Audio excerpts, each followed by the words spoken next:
I probably should know more about my disability than I do. Like, I generally don't know that much about cerebral palsy, which sounds ridiculous to some people. Like, how can you be disabled and not know about your disability?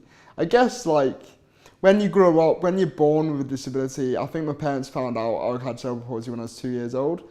You're not given a handbook when you're growing up with a disability. You don't have like a manual that describes exactly what your disability is. And if I did, my parents never gave me the handbook. I was never given a specific handbook from a doctor or any shit like that. I was just told I had cerebral palsy, and then I guess I was like, cool, I got cerebral palsy.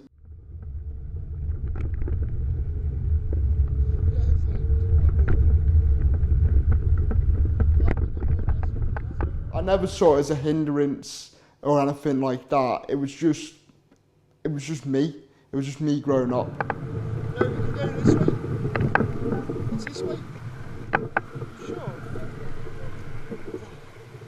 No, we can be absurd.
My favourite sport is MMA.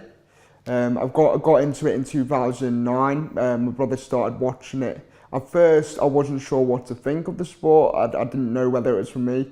But once I spent some time with my brother and we watched the event, I became addicted very quickly to it and ended up watching all the UFC events for a number of years. And in particular, within the sport of MMA, there's a number of disciplines. One of my favourite disciplines in the sport is Brazilian Jiu-Jitsu, and I've wanted to train in that particular discipline for a number of years now. So our original documentary idea was I was going to be a presenter. It was going to follow me for a number of months as we looked for gyms as I began training in Brazilian Jiu-Jitsu. During my research, I found a number of tournaments that were specifically for disabled people in the sport of Brazilian Jiu-Jitsu. So we wanted to obviously aim towards one of those tournaments, watch my progression as I train and get physically fit, and then see how I could, do in one of these disabled Brazilian Jiu-Jitsu tournaments at the end of the documentary.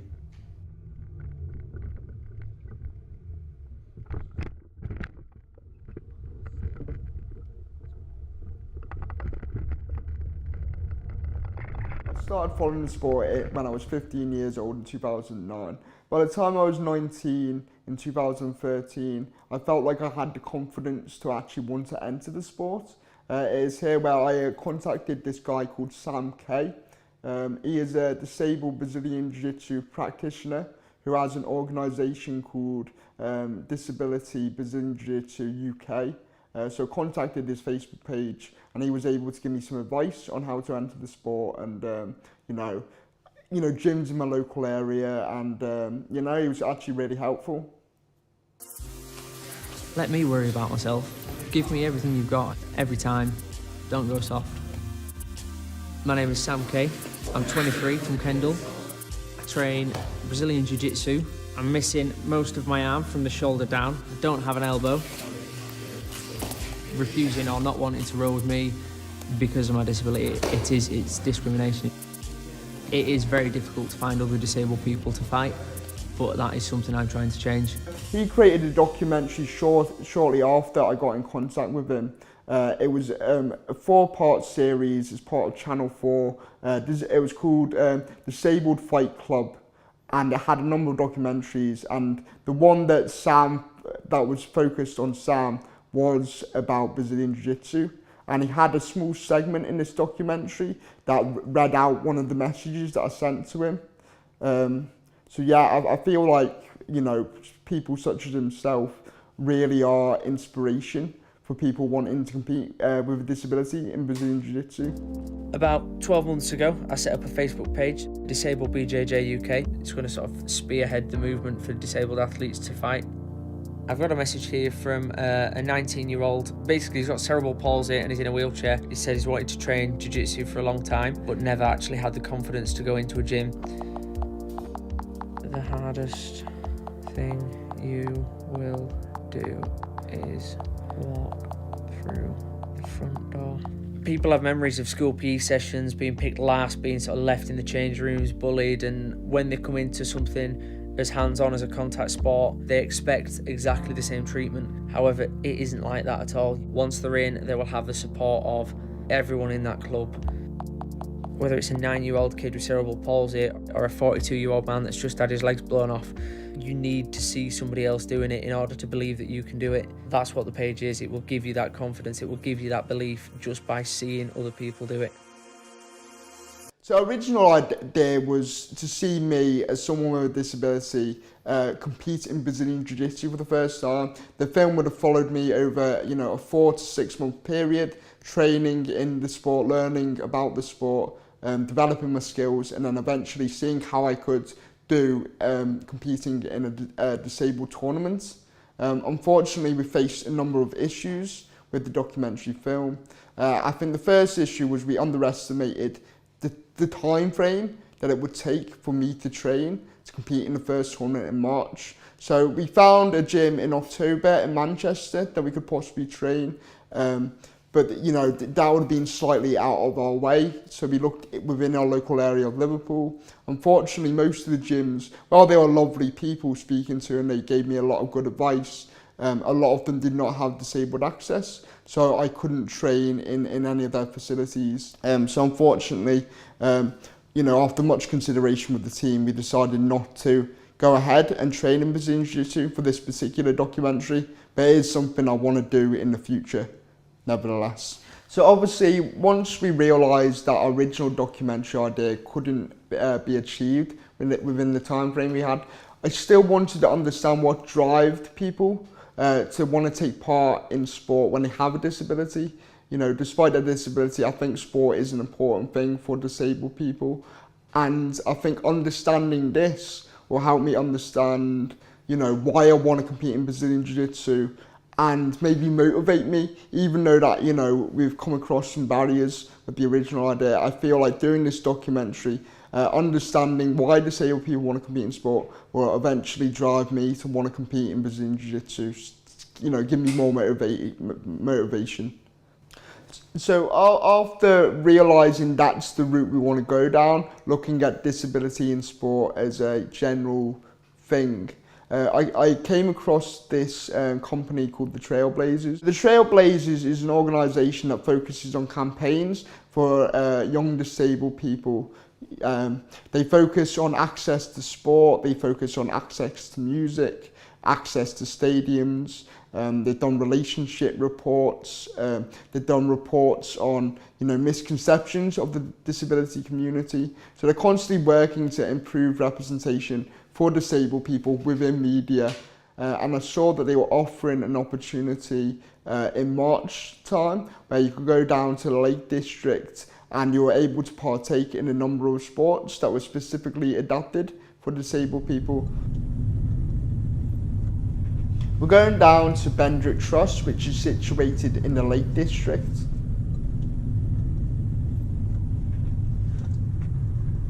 So Bendrick Trust is an organisation that has the aim of showing disabled people that you can gain access into sport, when you take into considerations the issues that disabled people can face. This is, I think, is really important because ultimately showing disabled people that access is possible to sport motivates them to want to compete, in the future further. I feel like this shows people that they can go on and be Paralympic stars, do the sports that they want to do. I've been around Bendrick Trust for 20 years now. Charge rate on it, mate. Oh, no, that's what you pay when you pay professional, I guess, isn't it? There are a lot of moments that I've seen people doing something that they wouldn't have ever thought they could possibly do. That happens on a regular basis, to be really honest. People walk through the door and they go, I can't do that because I'm like I am. I'm in a wheelchair, I can't do it.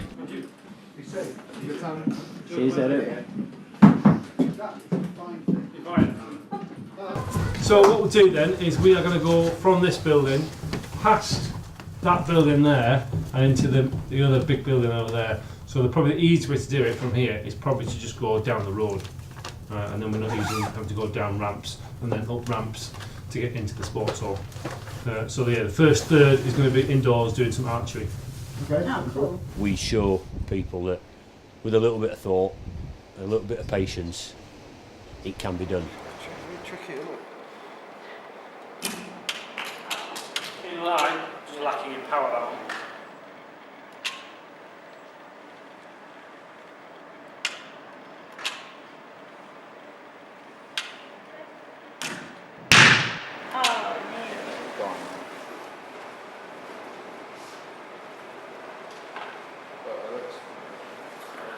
Should we try that?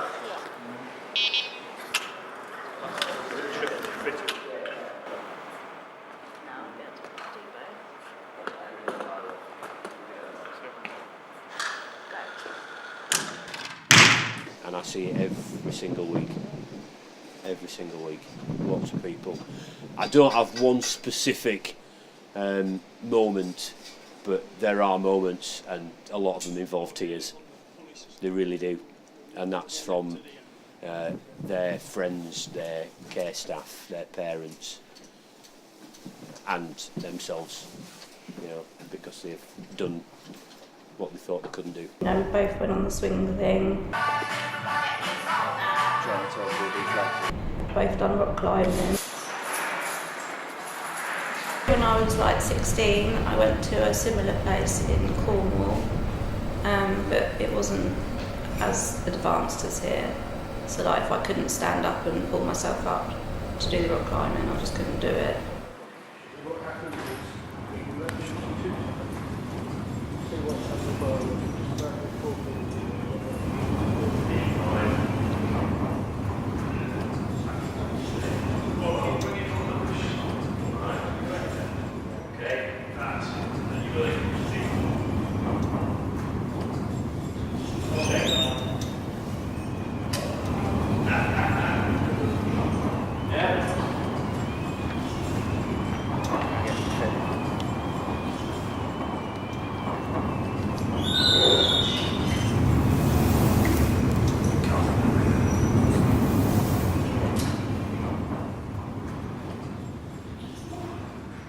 Like normally it's like I watch Keegan do something or he watches me do something, because it's always like either it's like hydrotherapy for me and he just stands there and watches, or I watch him play football and I'm just watching.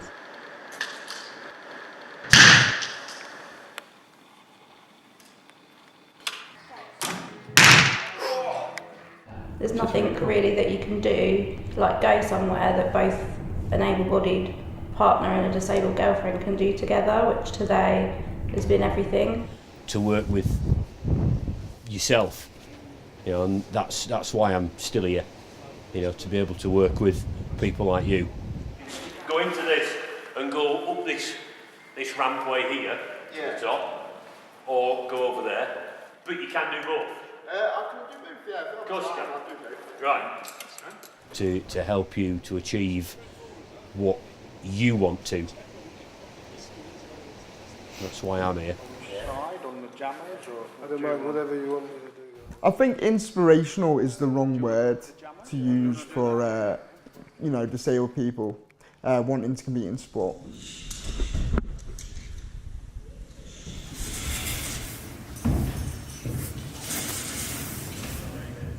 I see it as something that everybody wants to aspire to. Everyone wants to aspire to be better, and that's the same for disabled people. Stop! Especially disabled people wanting to challenge themselves and compete in sport. That's why I don't like the word inspiration. I've always rejected that, because in a way it makes it a bigger deal than it is. I want to show that it's not a big deal.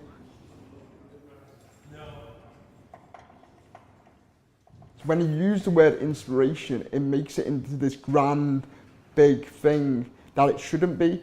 But having said that, when people do sport with a disability, it should show that. It should show that it's a normal thing that disabled people want to compete, and that is important in itself. So if people want to say that that's inspiring, they can do. But me personally rejects the word inspirational. Great stuff, Alex. What do your friends and family think of you coming here and know about, you know, coming here, and what do they think of you doing all these I activities? just think it's amazing. Like, I've been Facebook living and showing what I've been doing, and they're just stunned that I've even attempted it, really, because I do have a lot of pain. So normally at home I just sort of sit on the sofa and do stuff from sitting there, really, rather than going out and about. So they're really proud of me and think it's amazing that I've like abseiled down something or tried rock climbing, and so yeah, they're really chuffed that I've done it. Is there a particular challenge that you two want to do that you haven't done yet, do you think, in terms of sport? I'm going to start horse riding again. Not that anyone wants me to, because I'm scared I'm going to fall off, but I don't care. You used to do it in the past, didn't you? Yeah, I used to like compete and stuff, so I'm going to start that again, and I found somewhere where I can do it. I've just got to find someone to take me, because everyone's like, nah, you don't want to be doing that, you'll fall off. So that is definitely going to be happening. I'm an adult, I can do what I want, really, so you just have to take me, Keegan. I think angry is kind of a wasted emotion in a way for disabled people.